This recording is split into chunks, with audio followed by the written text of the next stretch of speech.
بسم اللہ الرحمن الرحیم۔ ایم ٹو ایم اردو جمہور کی آواز کے ساتھ حاضر ہے۔ ایک طرف وزیر اعظم پاکستان شہباز شریف دنیا کے سب سے بڑے فورم پر غزہ، فلسطین اور کشمیر کا مسئلہ اجاگر کرتے ہیں، اسرائیلی وزیر اعظم کو اس کی موجودگی میں آئینہ دکھاتے ہیں، تو دوسری طرف اسی ملک یعنی کہ پاکستان کا ایک سابق وزیر اعظم قیدی نمبر 804 جیل میں بیٹھ کر بھی اپنے اسرائیلی مددگاروں، سہولتکاروں، ماسٹر مائنڈز کو پیغام دیتا ہے کہ مجھے رہا کرواؤ، میں باہر آ کر پاکستان اور اسرائیل کے درمیان تعلقات کو بحال کر دوں گا۔ ایک طرف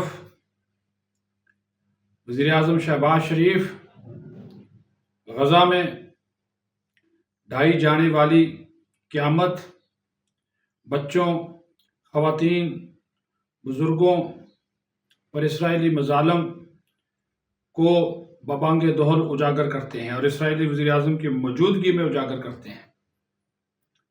دوسری طرف یہود و ہنود کے اعلی کار جو ہیں وہ پس پردہ پاکستان کو کمزور کرنے کی سازشوں میں تو ملوث ہی ہیں، اسرائیل کو یہ یقین دلاتے ہیں کہ ہم نہ صرف پاکستان کی فوج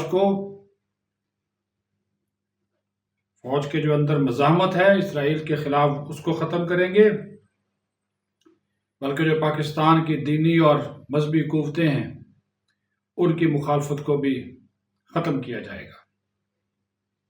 اور اس کے لیے کیا طریقہ اختیار کیا جائے گا کہ ان کے منہ کے اوپر مخالفت ہوگی اسرائیل کی، لیکن اندرون خانہ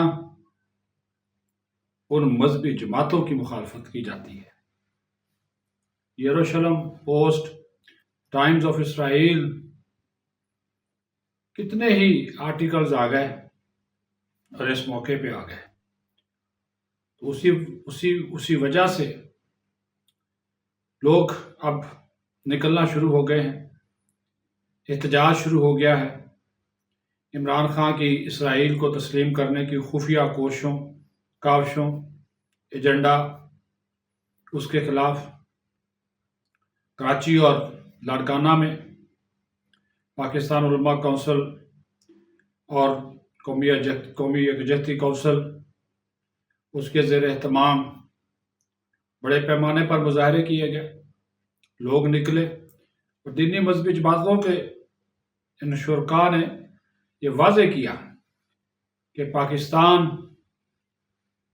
کسی صورت اسرائیل کو تسلیم نہیں کرے گا اور ہمیشہ فلسطینیوں کے ساتھ رہے گا جب تک فلسطین کا مسئلہ یا اس کا جو دو ریاستی حل ہے وہ نہ ہو جائے اور اس کا فلسطینی ریاست کا دارالحکومت القدس الشریف نہ ہو۔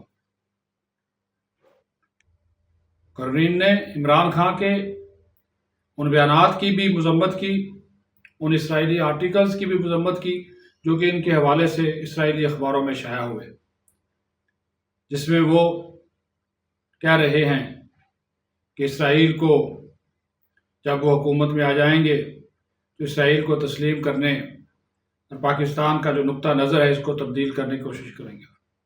علماء اکرام اور دینی مذہبی جماعتوں کے کارکنوں کا کہنا تھا ایسا کبھی نہیں ہوگا، ہمیں دینی اور مذہبی جماعتوں کی لاشوں سے گزر کر جانا ہوگا اگر ایسا کوئی اقدام کیا گیا۔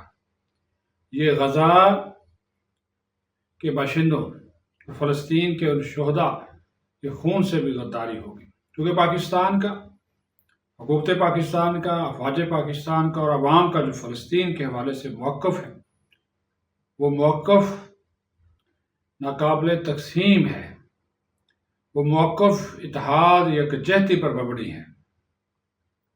تو یہ مظاہروں کا سلسلہ شروع ہے، اور یہاں تک ہوا کہ عمران خان کے پتلے بھی جلائے گئے۔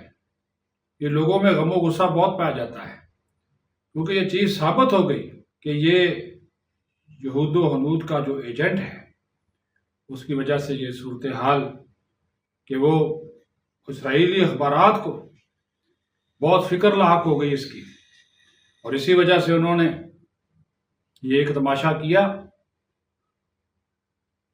عمران خان ہے،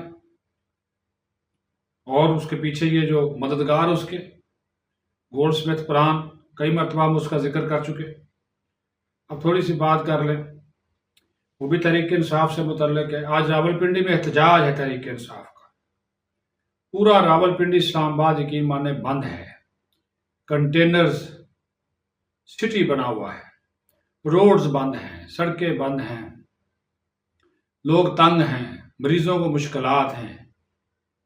راولپنڈی سے اسلام آباد روز روزگار کے لیے جانے والے بے روزگار ہیں آج، اور اس کی وجہ یہ تحریک انصاف والے آئے روز احتجاج کی کال دیتے ہیں، پھر نکلتے بھی نہیں۔ بھائی نکلو تو صحیح، پھر پولیس کھڑی ہے، ابھی تک جب تک یہ میں ویلاگ کر رہا ہوں کارکن نظر نہیں آئے۔ ان لوگوں کی وجہ سے پھر وہ کنٹینر لگاتے ہیں سیکیورٹی کے نام کے اوپر، امن و امان کے لیے۔ جتنے یہ پھر سوشل میڈیا پہ شور برپا کرتے ہیں پی ٹی آئی والے، اتنی اس سے آدھی تعداد یہ نکل آئے نا، تو ان کا احتجاج یقین مانے کامیاب ہو جائے۔ لیکن یہ صرف کاغذی شعر ہیں، صرف سوشل میڈیا پہ بولتے ہیں، میدان میں نہیں آتے۔ میدان میں آئیں گے تو پتہ ہے کہ کٹاپا چڑھے گا، کیونکہ دفعہ 144 ہے، رینجز بھی طلب کی جا چکی ہے۔ لیکن وہ ساری باتوں سے ہٹ جائے۔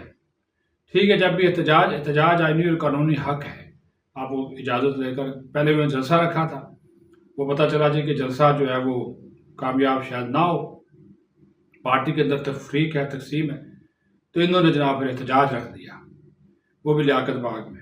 اب انہوں نے انتظامیہ میں 144 لگا دی۔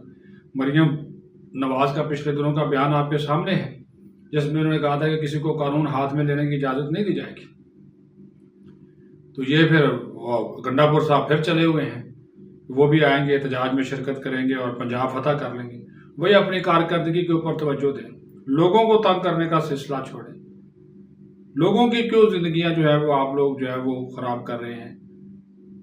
امن و امان کے مسائل ہوتے ہیں، روزگار، مریض، یہ دیکھ لیں آپ کتنی یہ فوٹیجز، بہت زیادہ ویڈیوز ہیں جو آج پنڈی اسلام آباد کی جو صورتحال ہے سڑکوں کی بندش کی وجہ سے، اس کی ذمہ دار اگر انتظامیہ ہے تو یہ پی ٹی آئی والے بھی ہیں، کہ پتہ ہے کہ بھائی، اور پھر وہ احتجاج کے اندر جو اس قسم کی نعرے بازی، تقاریر اور جس قسم کے وہ بیانیے دی جاتے ہیں، وہ بھی آپ کے سامنے ہیں۔ تو یہ 2 ایشوز تھے جس کے اوپر آج آپ سے گفتگو کرنا تھی۔ اپنا خیال رکھیں۔ پاکستان زندہ باد۔